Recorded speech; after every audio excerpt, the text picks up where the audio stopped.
finalmente intentan decirle que la ficción y la realidad son lo mismo. Ficción y realidad son parte de lo real.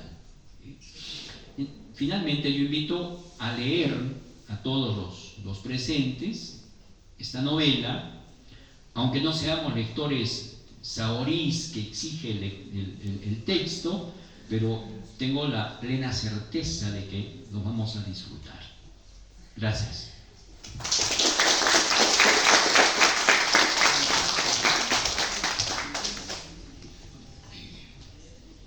Muy bien, y a continuación recibimos con fuertes aplausos al autor Juan Alberto Osorio, que presenta su novela Linderos Difusos.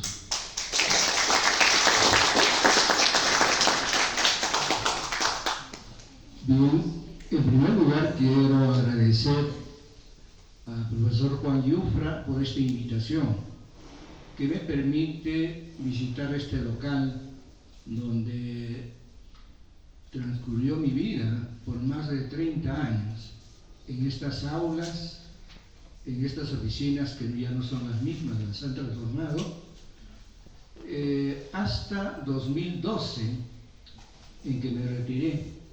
Ahora regreso a la UNSA y a este local después de otros 12 años, estamos en 2024. Para mí es una satisfacción y me embarga de cierta emoción, ¿no? de encontrarme con unos profesores que fueron mis alumnos, etc. Voy a pasar a referirme no solo a la novela que se está presentando, sino voy a hablar brevemente en una reseña rápida acerca de mis otras obras, para que se tenga alguna noticia de mí, toda vez que no me conocen, ¿no? Yo estudié en la Universidad Nacional de San Antonio del Cusco y, como es obvio, empecé escribiendo poesía. Por aquellos tiempos se conceptuaba de que el acceso más fácil y directo a la creación literaria era la poesía. Entonces también estuve en los grupos de jóvenes que habían en literatura, que escribíamos poesía o algo parecido a poesía. Pero hago un paréntesis acá para decir que en realidad yo fui a la universidad para postular a ingeniería civil, no a literatura, no a letras. Por algunas circunstancias yo estuve viajando en ese periodo que hay de diciembre a marzo, ¿no? De vacaciones, donde los jóvenes se preparan para el examen de admisión. Yo estuve viajando bastante, ¿no? Yo soy hijo de ferroviario, mi padre trabajó más de 40 años en la estación de Sicuán y de oficina en oficina, y los hijos de ferroviario teníamos esa facilidad de subirnos en cualquier vagón de cualquier tren, ¿no? Y viajar gratis, ¿no? Así que nos pasábamos yendo de un sitio a otro, y cuando llegó el momento de inscribirse me vi en problemas, ¿no? Y conversé con un amigo que estaba en quinto de ingeniería civil y le dije, me voy a presentar a la ingeniería civil, y me dice, preséntate a letras, ¿no? Y tienes el ingreso seguro, porque yo le había dicho, de todas maneras quiero ser profesor, o digo alumno universitario, ¿no? Quiero ser universitario. Si quieres ser universitario, preséntate a letras y ya estás adentro. Y haz lo que yo hice, me dice, ¿no? Yo hice eso. Por la mañana se iba a letras, algunas clases por cultura general, y por la tarde hacía mis clases en preingeniería. Había preingeniería, había que hacer 12 meses, de 4 meses, aprueba todos los cursos y ya tienes un ingreso directo, ¿no? Eso hice, ¿no? Así que, además, por aquellos tiempos el carnet universitario servía para mucho, ¿no?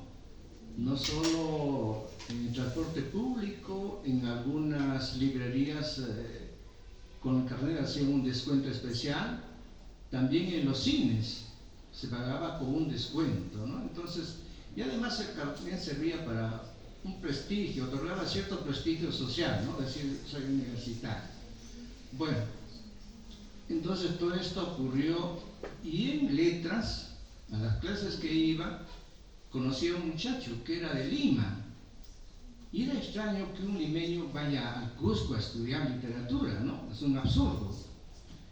este muchacho empieza a aglutinar allí a los otros muchachos interesados en hacer literatura, escribir poesía, narrativa, hacer teatro. Y poco a poco yo me fui acercando a ellos, por René nos hicimos amigos y terminé enrolado, ¿no?, en estos menesteres de la literatura, y de cuando en cuando me arrepentía, ¿no? Quería reorientar mi formación universitaria.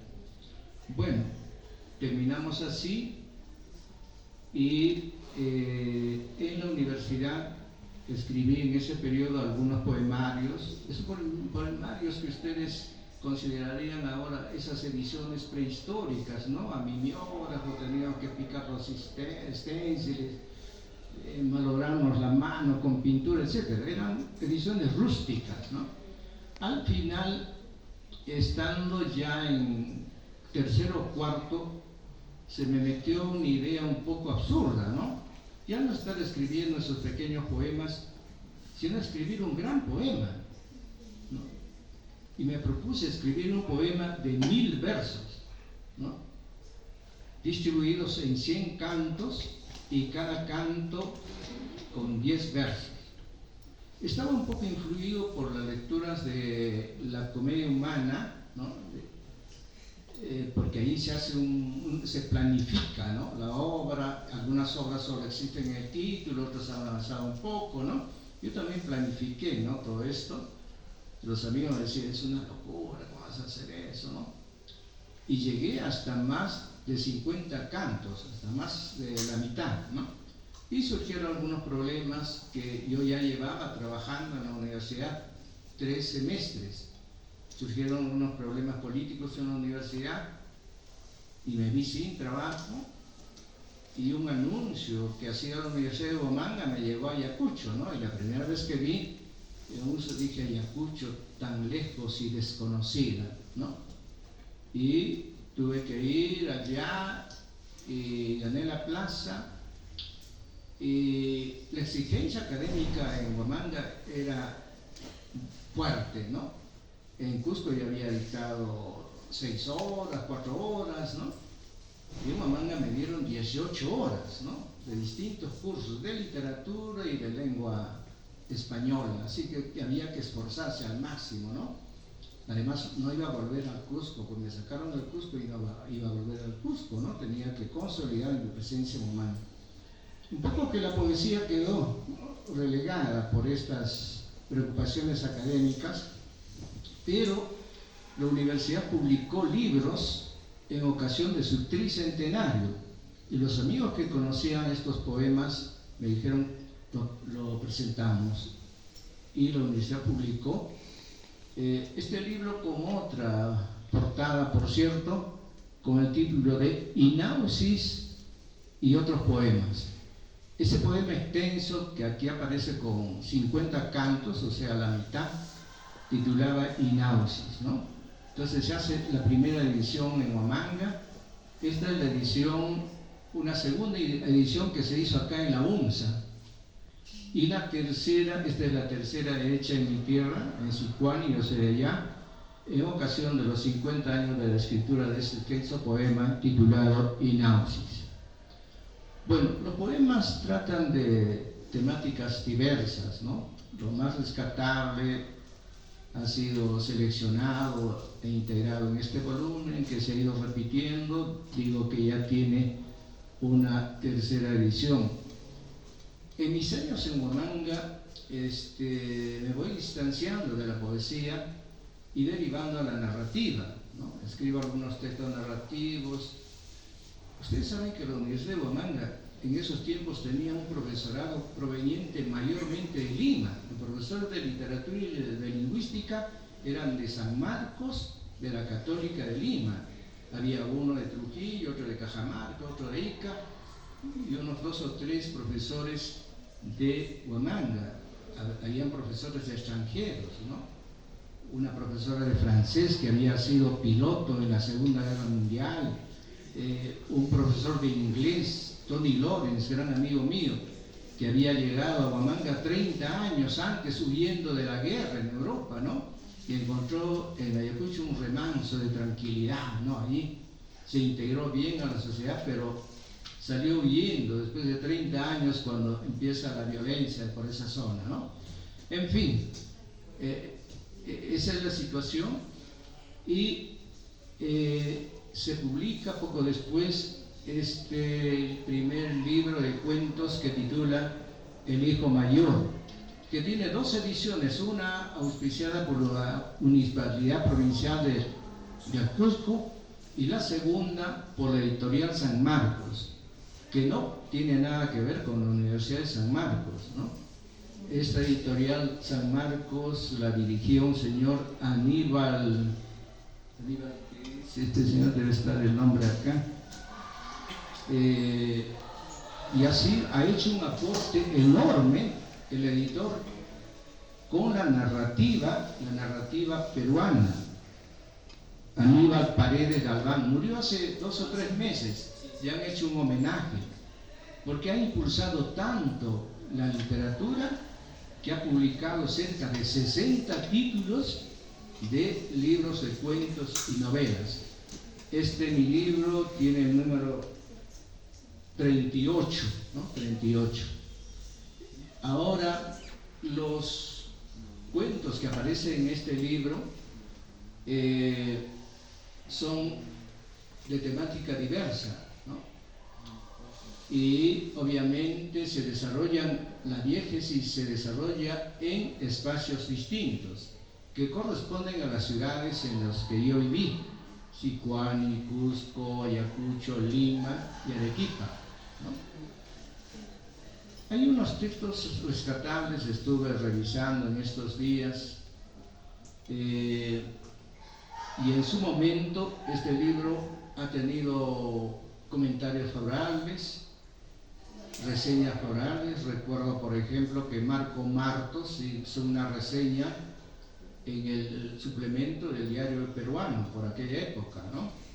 Y también recuerdo que Ricardo González Vigil, ¿no?, el crítico, el estudioso para unos oficiales del Perú en este momento, ha consignado un cuento mío en la antología del cuento peruano, no sé, de 1999 o 2000. Y también el escritor norteamericano Mark Cox ha puesto algunos textos de este libro en sus antologías, y así en otras.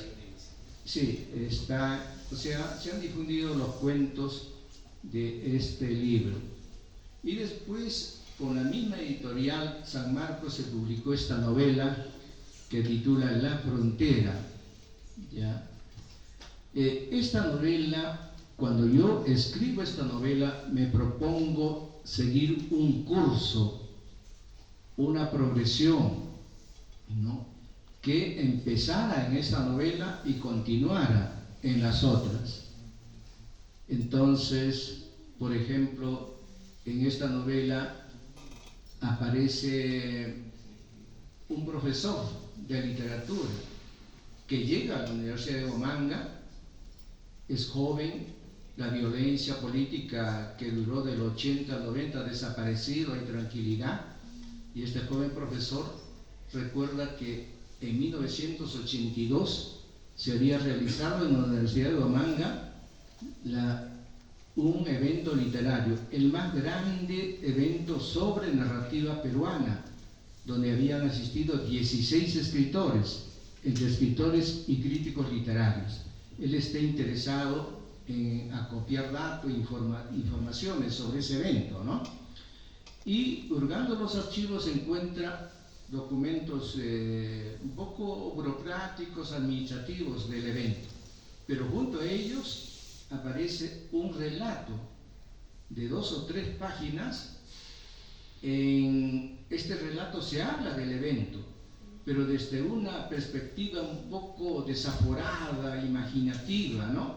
Dice el autor anónimo de ese relato que en los días del evento, que duró una semana, hacen su aparición en la ciudad de Ayacucho los personajes de la narrativa peruana de temática ayacuchana.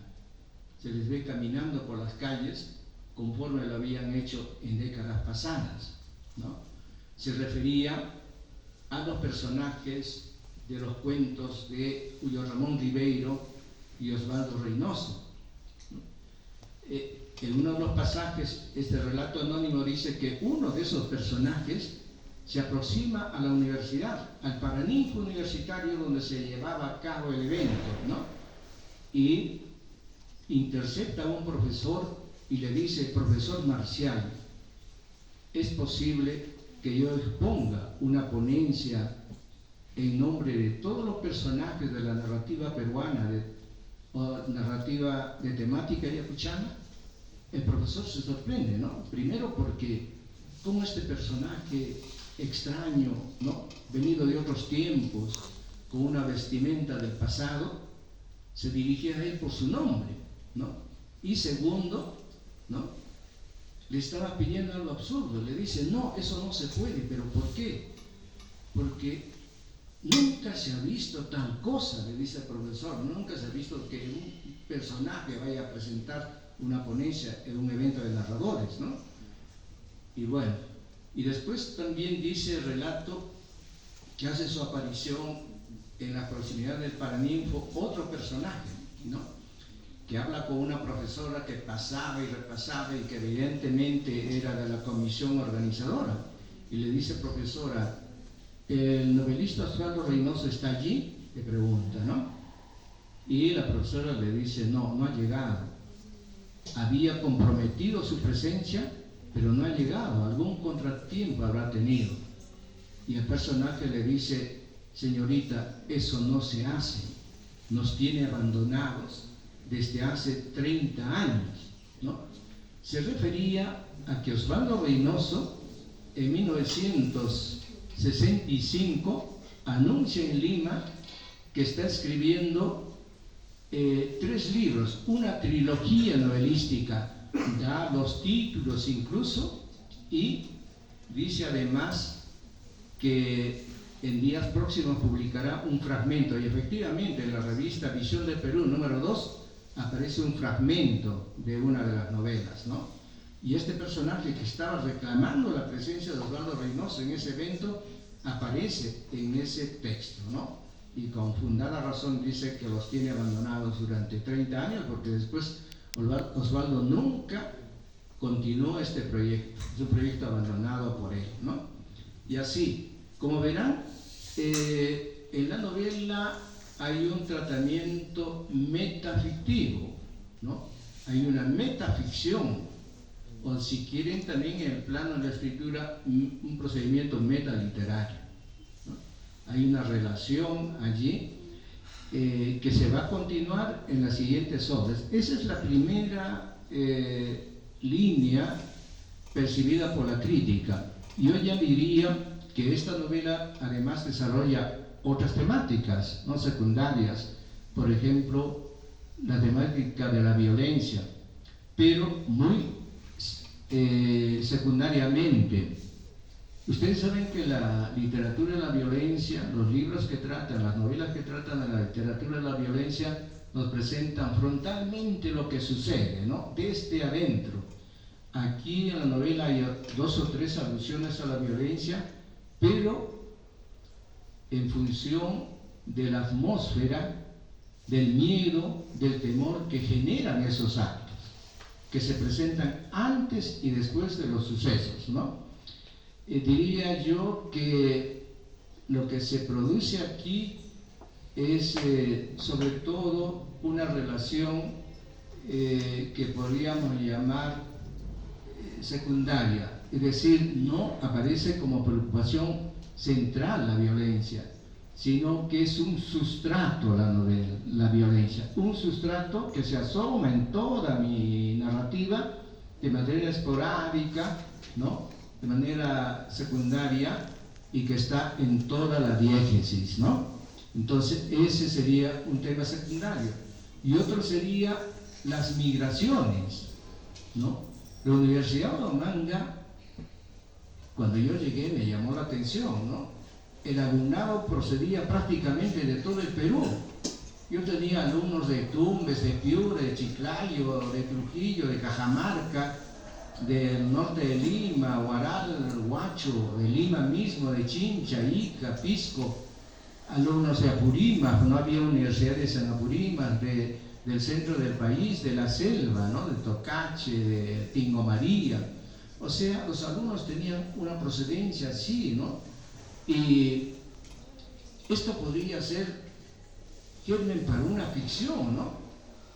Imaginar una universidad, un grupo de alumnos pasa por acá hablando en un modismo selvático, pasa por acá, el habla piurana, por acá, en fin, y era eso, ¿no? Un conglomerado. En realidad, el Perú es un país de migrantes, ¿no es cierto? Las universidades son centros de migración. Alguien dijo que San Marcos era una universidad de migrantes. Y todas las universidades son universidades de migrantes, ¿no? Es así, ¿no es cierto? Nadie está en su sitio, pues tenemos que ir a otro sitio, ¿no? Entonces, pero en Huamanga no solo esa migración concernía a alumnos, sino a docentes.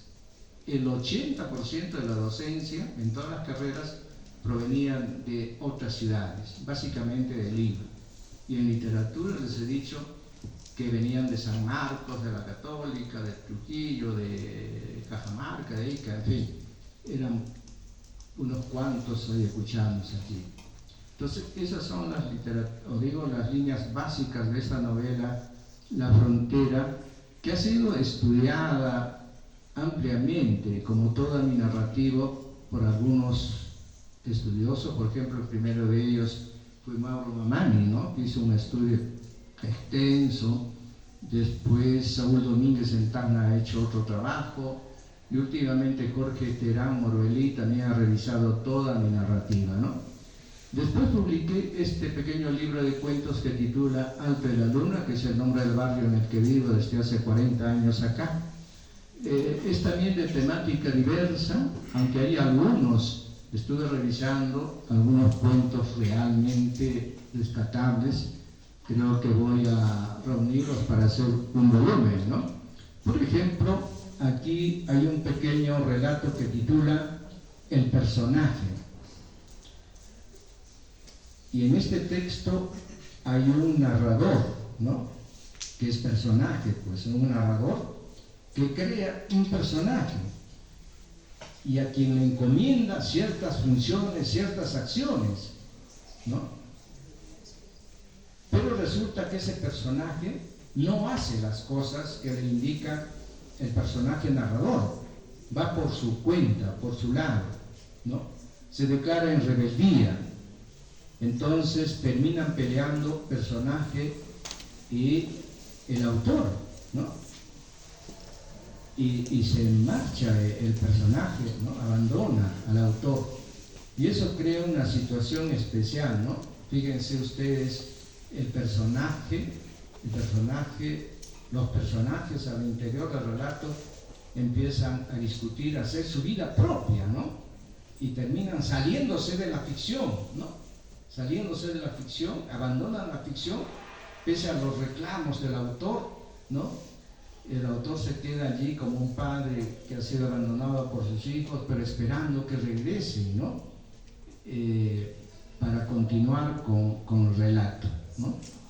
Hay también un relato que titula El viaje, en el cual un hombre mayor de 90 años decide regresar a su pueblo, a una ciudad mediana, ¿no?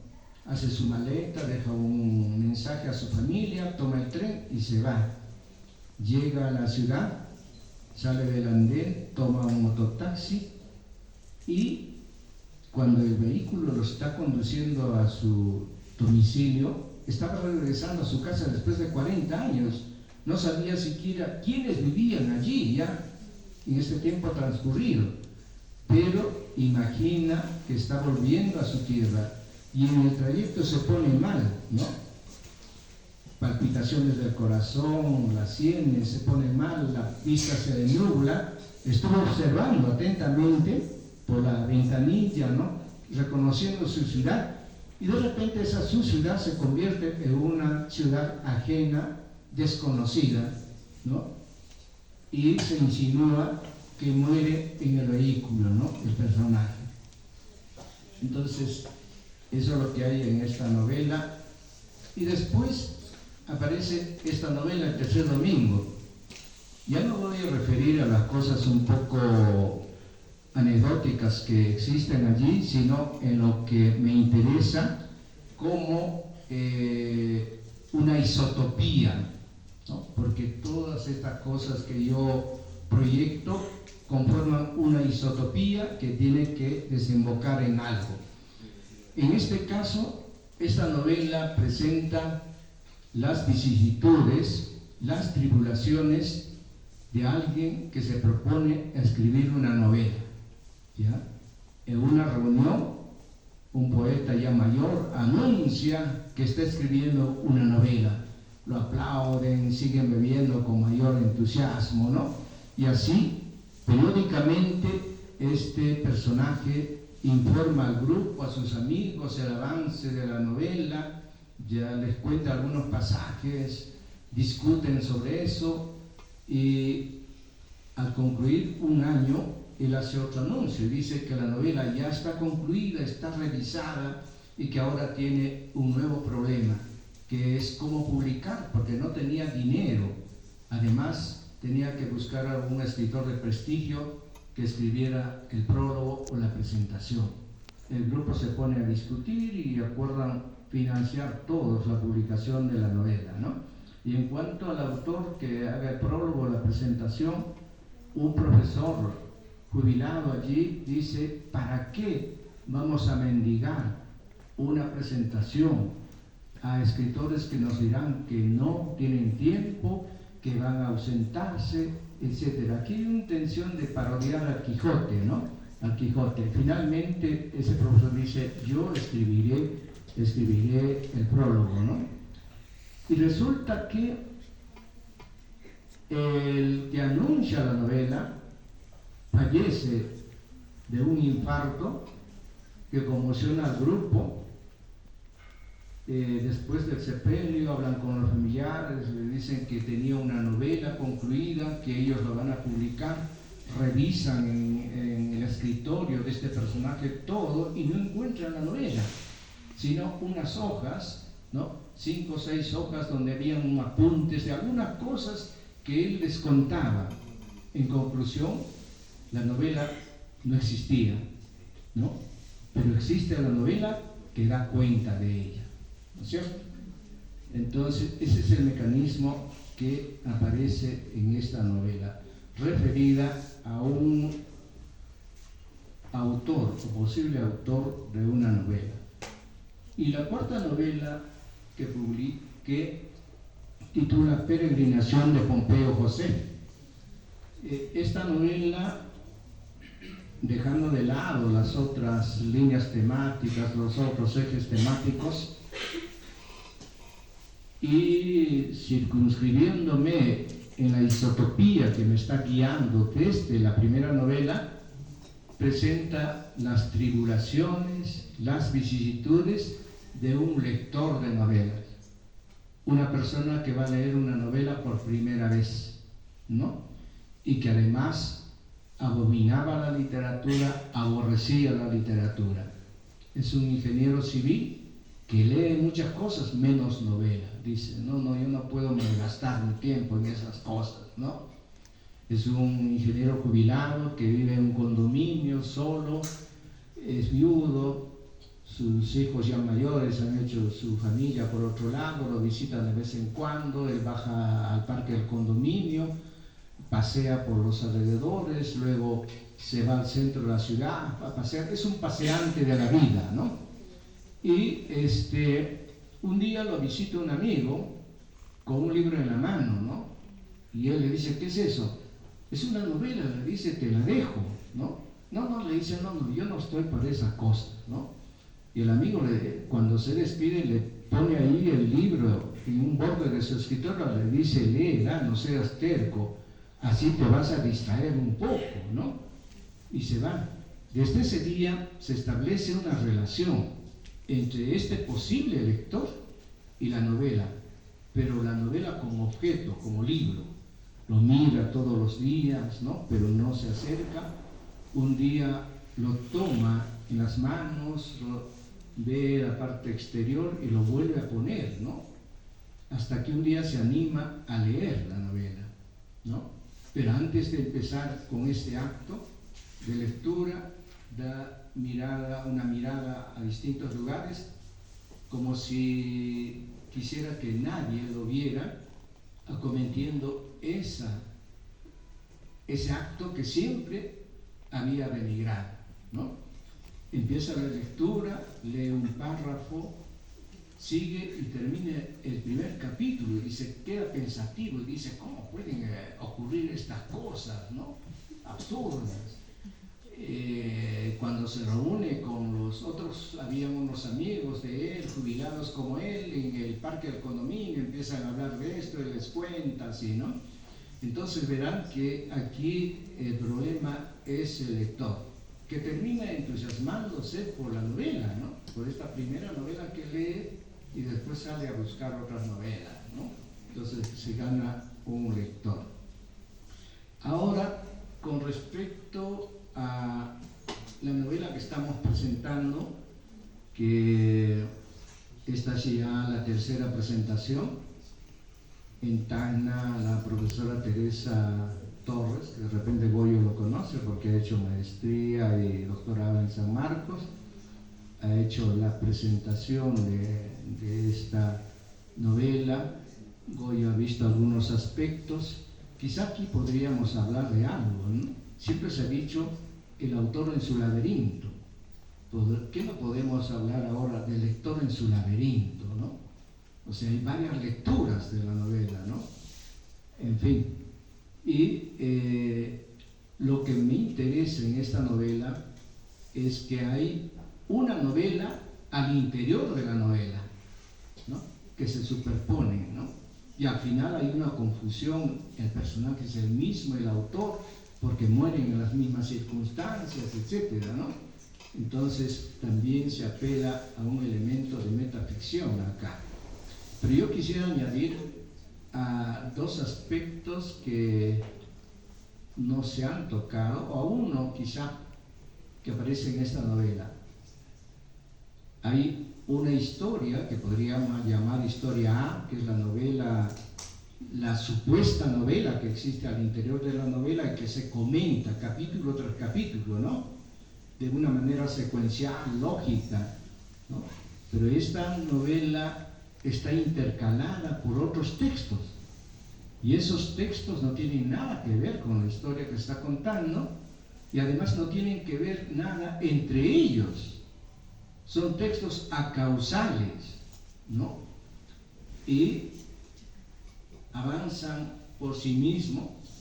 Yo diría que estos textos finalmente podríamos catalogarlos en la gran variedad de narrativa que hoy existe en el Perú, ¿no es cierto? Como textos de digresión, en los cuales hay un personaje que reflexiona excesivamente, ¿no? A tal punto que esa reflexión altera la ficción.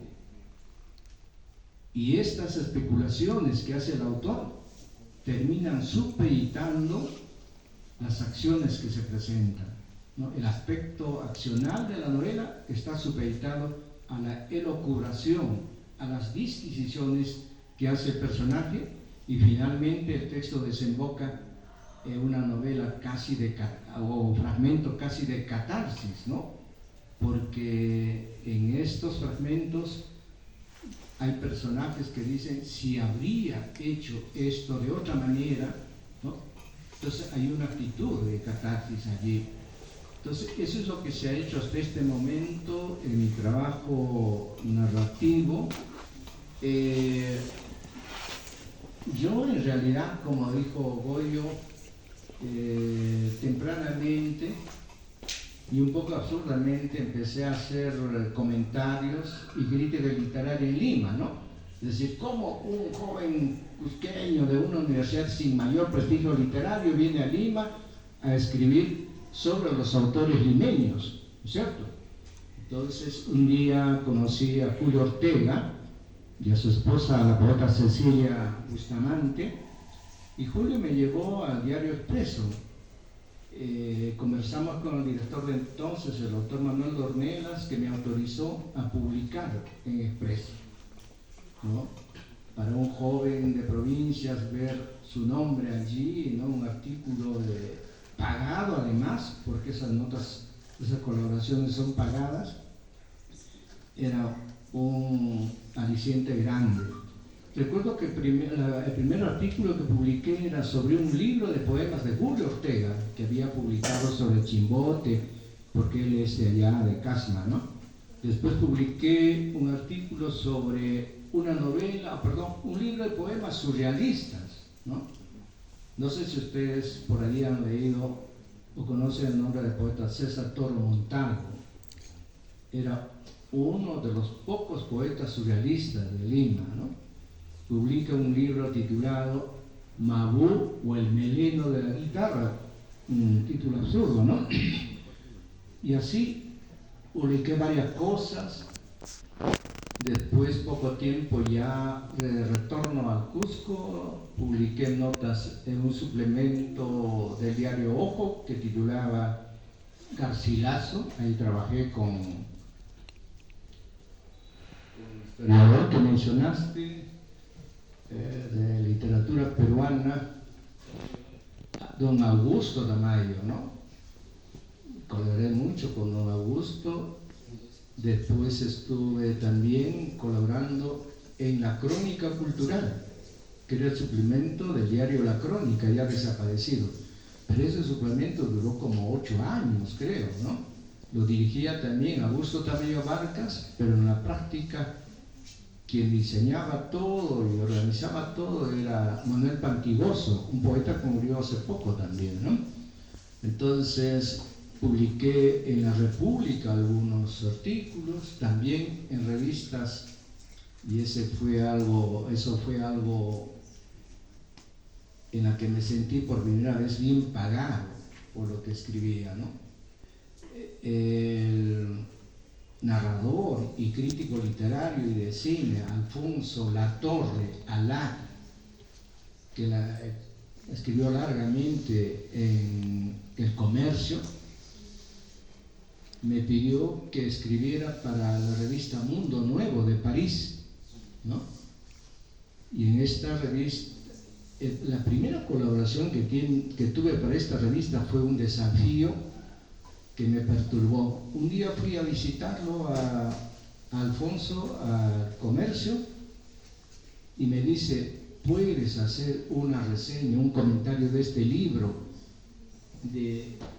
en 6 páginas, pero en 5 días? Me dice, ¿no?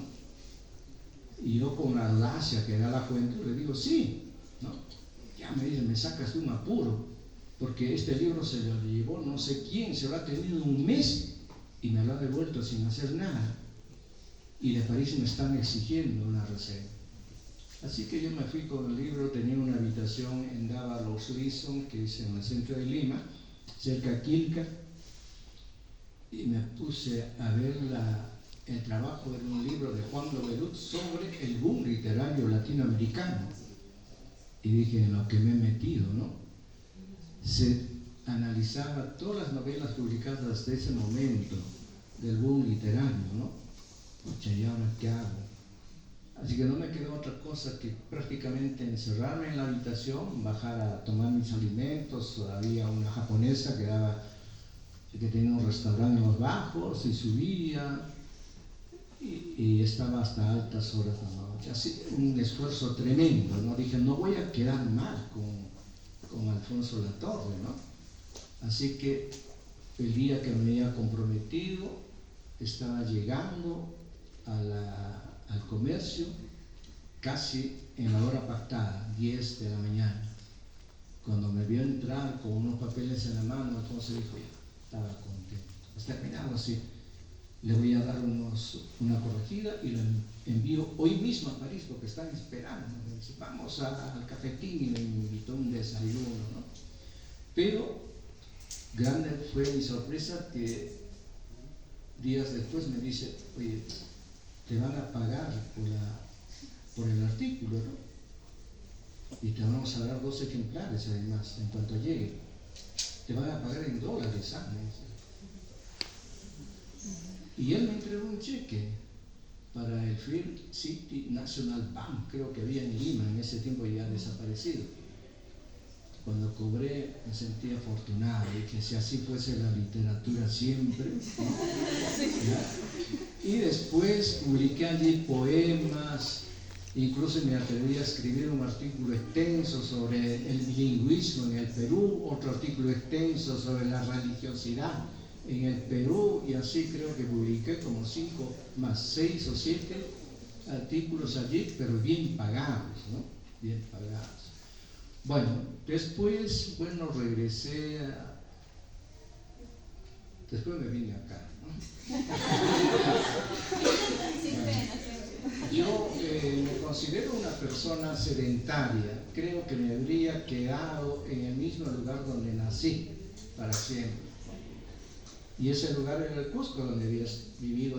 Además, yo soy un autor cusqueño, quizá el autor cusqueño que menos vivió en el Cusco, solo 6 años, ¿no? Y después me fui. Entonces, pero obligado por las circunstancias, he tenido que vivir en muchos lugares, ¿no? Así que ya estoy cansado, viejo, anciano. Cuando esta novela se publicó, la publicó Siete Culebras de Mario Guevara, ¿no? Ya lo tenía otro título, titulaba Esa otra novela. Y cuando ya todo estaba listo para tirar la carátula, me llama Mario y me dice, oye, ¿cómo es eso de esa otra novela? ¿Cómo va a haber una novela que titule esa otra novela? Tienes que cambiarlo, me dice, y hazlo para mañana porque esto ya está en la imprenta y quiero armar esta noche la carátula. Y me puse a pensar qué le pongo, ¿no? Ya le llamé Linderos Difusos, ya. Porque finalmente la relación entre la realidad y la ficción es difusa, pues, ¿no? Listo, ya se quedó. Pero después me dice, ya tengo todo listo, pero la fotografía que me han mandado, una fotografía actual, así anciano como soy, me dice, no va a salir. Tiene, ¿qué me dijo? Una mala, no sé qué, no va a salir bien. ¿Qué es eso? Me dice, no va a salir, te mandaré otro. No, ya no, porque mañana voy a tirar esto. Yo tengo una fotografía tuya, me dice, ¿no? Que ha salido bien y esa de ahí. Cuando llegó el libro y vi la solapa, dije, ¿quién es este, no? Era una fotografía mía de hace 30 años. 30 años. Le dije, ¿cómo fue? Me dice, ¿de dónde has sacado esto? Pues me dijo, bueno. Y así son cosas un poco anecdóticas que ocurren en la literatura, ¿no? Anecdóticas. Yo trabé amistad conocí a muchos escritores peruanos, ¿no? Escorza, Bryce, ¿qué les digo? Eleodoro Vargas Vicuña, a Osvaldo Reynoso, a casi todos los escritores antiguos, ¿no? Que ya están muriendo, algunos todavía sobreviven. ¿Quién es el poeta más antiguo del Perú en este momento? El más anciano, digamos. Leoncio Bueno. José Gabriel Valdivia. Leoncio Bueno, ¿no? Leoncio Bueno tiene 104 años, ¿eh? Y está ahí paradito, en Lurín tiene su casa, ¿no? Así que he tratado con muchos escritores y he discutido también.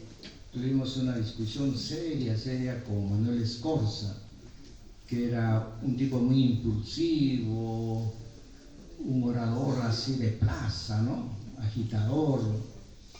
Bueno, en el final de un evento, nosotros siempre les hacíamos atenciones, ¿no? A los escritores. previo a la cena que les ofrecíamos al final, los llevábamos a un fondo de la universidad que queda a 1 hora de Ayacucho, en la parte baja.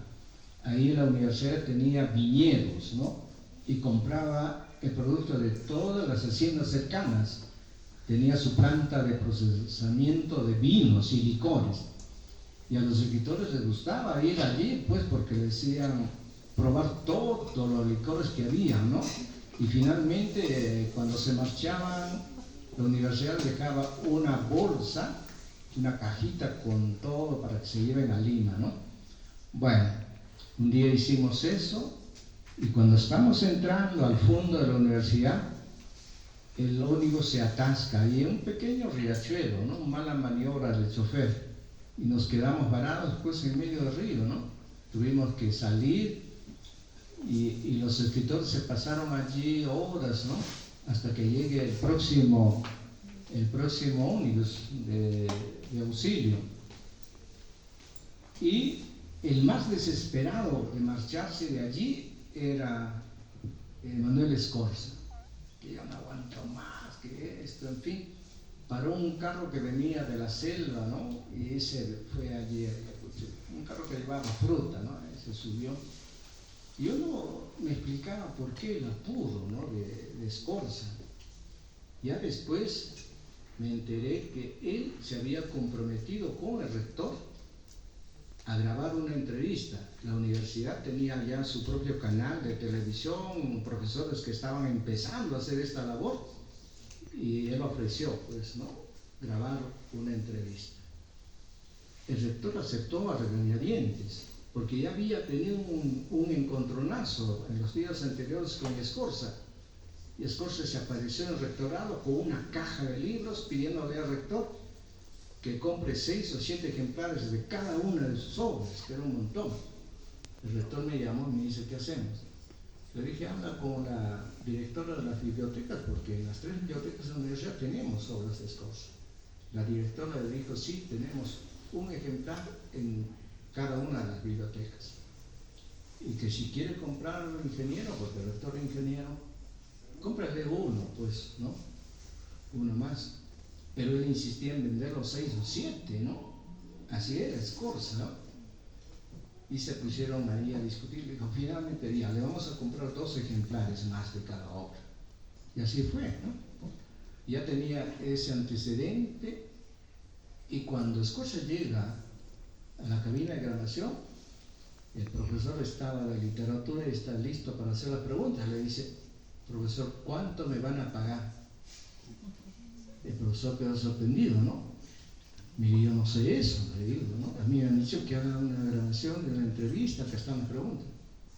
No, si no me aseguran cuánto me pagan, no hay entrevista. Entonces el profesor llamó al rector. El rector se amargó, pero un sábado, ¿no? Estaba en su domicilio. El profesor le dijo, dígale a Escorza que no haya entrevista, no le vamos a pagar nada. Y él tuvo que aceptar hacer de manera gratuita una entrevista, ¿no? Porque ya se le había pagado, pues, ¿no? De todas las cosas. Además, la universidad les pagaba, les recogía de su propio domicilio en Lima, los llevaba al aeropuerto, pasaje pagado, en el aeropuerto les esperaban el carro de la universidad, lo llevaban al hotel, tenían todo. Y se les daba además regalos, ¿no? Para que se iban a Lima, y encima estaba cobrando, ¿no? En fin, pero la discusión mayor fue cuando quiso imponer él que nosotros como departamento académico saquemos un pronunciamiento político muy fuerte, ¿no? Dijimos que no. La universidad tiene sus lineamientos y no podemos comprometer a la universidad, ¿no? De esta manera. Y él metió un lío, y lo que me llamó la atención a mí, que había otros escritores que lo respaldaban, como Abelardo Oquendo, que era un tipo tranquilito, ahí estaba secundando a Escorza, ¿no? Bueno, le dijimos que no, porque no, la universidad ya sacaba pronunciamientos sobre la situación, pero así, en esos términos, no. Y se amargó conmigo, en fin. Cuando murió 2 años después, creo, en un accidente aéreo en Madrid. Sí, yo escribí un artículo que se ha reproducido varias veces, el último encuentro con Manuel Escorza, ¿no? Sobre todo esto que ocurrió en Ayacucho. En fin, y con una anécdota como vino esto, en ese mismo evento estuvo Bryce Echenique, y la profesora que distribuía a los escritores en el hotel, ¿no? Algunos les daba una habitación individual, a otros ponía de 2 en 2, ¿no?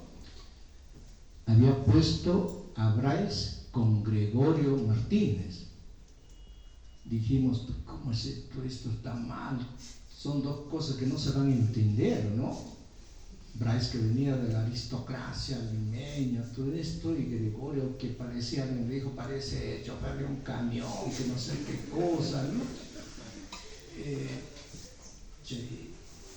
Pero al día siguiente nos informamos que se habían llevado bien y habían bebido toda la noche. Miraban en una tranca que entraron al hotel cantando, ¿no? Después ese día pues se hicieron grandes amigos, pero en el almuerzo o la cena de despedida, Bryce se emborrachó, ¿no? Y no sé cómo terminó durmiendo en la mesa de ping-pong que había allí. Y una chica, una alumna que ayudaba ahí, un grupo de alumnos, ¿no? De literatura, de educación, lo vieron, ¿no? ¿Quién es? ¿Quién es? Es Bryce. Y la chica lo movía, Julius. Se despertaron, ¿no? Se reían, bueno, no, déjalo, ya vendrán. Bueno, gracias por escucharme.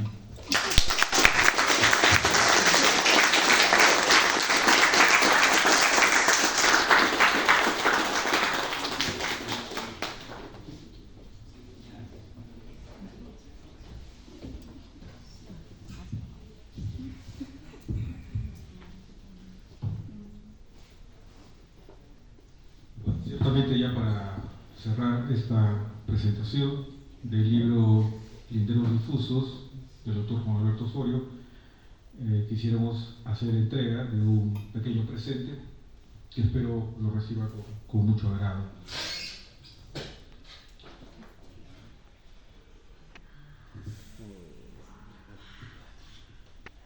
La Escuela Profesional de Literatura Lingüística otorga el presente reconocimiento al doctor Juan Alberto Osorio Ticona por su trayectoria profesional y su compromiso con la literatura y nuestra institución.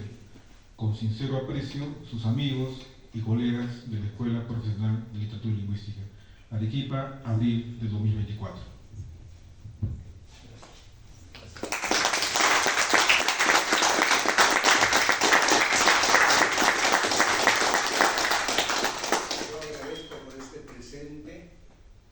Y lo voy a conservar en lo poco que me queda, con mucho orgullo y satisfacción por haber pasado por estas aulas, y que mejor recibirlo de manos de Juan, que fue mi alumno, de Goyo, que también fue mi alumno, creo que también llevó algunos cursos, no sé si lo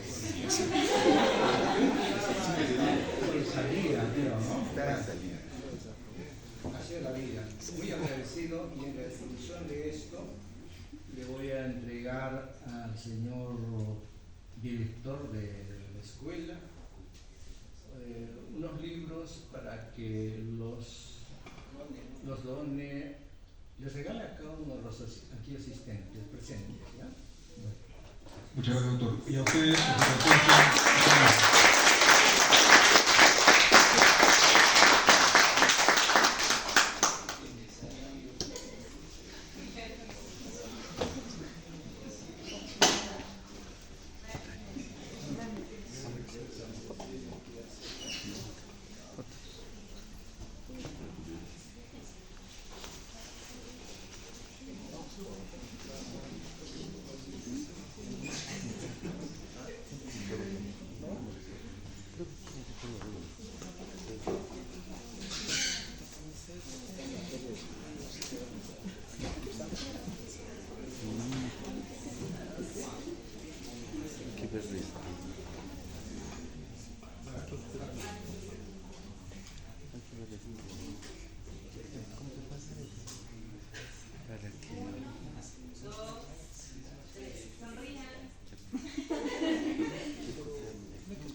O sea, no le contesté, porque estaba chulo como. Y mañana lo voy a llamar. Se cree que te ve. Director de la escuela, ejemplares del libro que hemos presentado hoy para que sea entregado a su vez a los jóvenes que nos han acompañado esta noche. Ojalá que acá.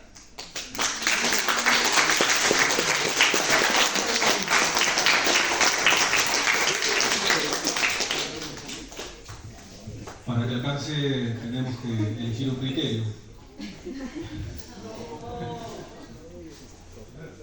¿Sí?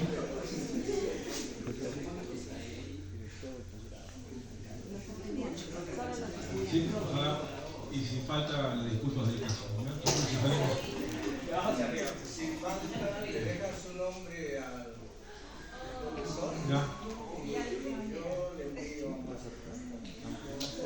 ya, amable doctor.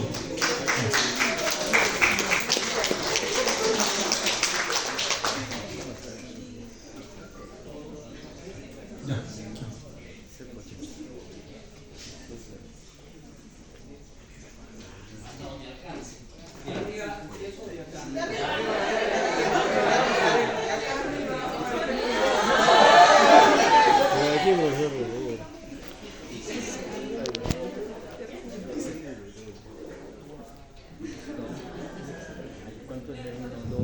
Una manera también de agradecer su presencia, ¿no? El habernos acompañado en el mes de abril con una serie de actividades, Ya tienes. Yo tengo uno. en donde el libro Entonces, siempre ha sido dos, protagonista. Uno para acá, otro por ahí.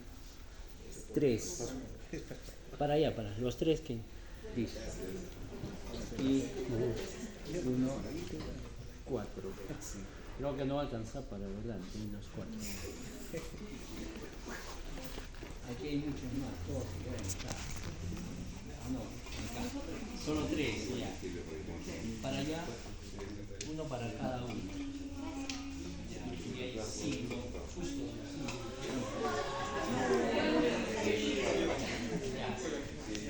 Allá hay más.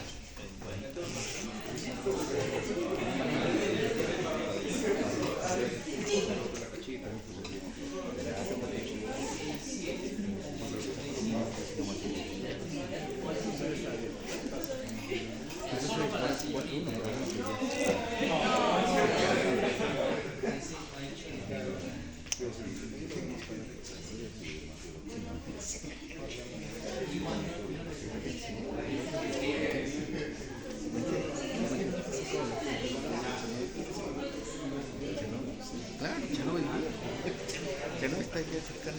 Una vez más, un aplauso para todos.